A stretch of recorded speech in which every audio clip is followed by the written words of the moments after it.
नमस्कार, मी वैशाली. आजचा अगदी साधा सोपा नाश्ता बनवण्यासाठी 1 कप गव्हाचं पीठ घेतलेलं आहे आणि हे गव्हाचं पीठ थोडंसं जाडसर असं दळून आणलेलं आहे. पीठ भाजत असताना गॅसचा सगळ्यात छोटा बर्नर घेतला आहे आणि गॅसची ज्योत एकदम बारीक आहे. गव्हाचं पीठ जाडसर दळलेलं नसेल तर त्याच्यामध्ये 1 टेबलस्पून बारीक रवा घालू शकता. पिठासोबतच भाजताना रवा घातला तर रवासुद्धा व्यवस्थित भाजला जाईल. पिठाचा रंग थोडासा गुलाबी होईपर्यंत हे पीठ भाजायचं आहे आणि हे पीठ भाजण्यासाठी 12 मिनटं लागलेली आहेत. भाजून घेतलेलं पीठ कढईतनं बाजूला काढलं आहे आणि त्याच कढईमध्ये घालते आहे साजूक तूप. तुपाचं प्रमाण तुमच्या आवडीनुसार कमी जास्त करू शकता. लगेच या तुपात घालते आहे 1 कप साधं पाणी, चिमूटभर मीठ, सुंठ पावडर, घरीच बनवलेला दूध मसाला आणि अर्धा कप गुळाची पावडर.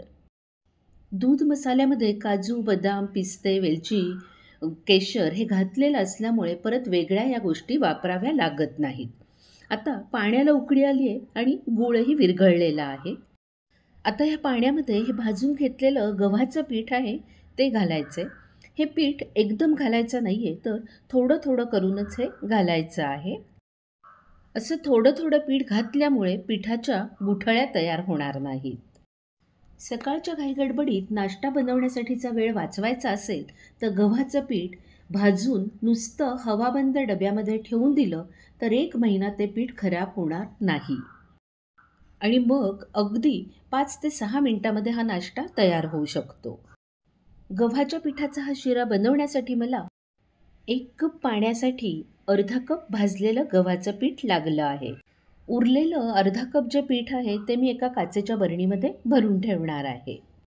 गहू कोणत्या प्रकारातला आहे, त्यात तो किती जाड दळला आहे, बारीक दळला आहे याच्यावर पाण्याचं प्रमाण अवलंबून असतं.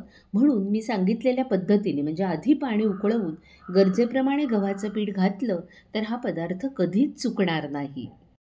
झाकण ठेवून 2 मिनटं वाफ आणलेली आहे. अगदी मऊसूत असा कणकेचा शिरा खाण्यासाठी तयार आहे. ज्यांना तूप जरा जास्त खायला आवडतं ते शिरा झाल्यानंतर असं वरनं परत थोडंसं तूप घालू शकतात.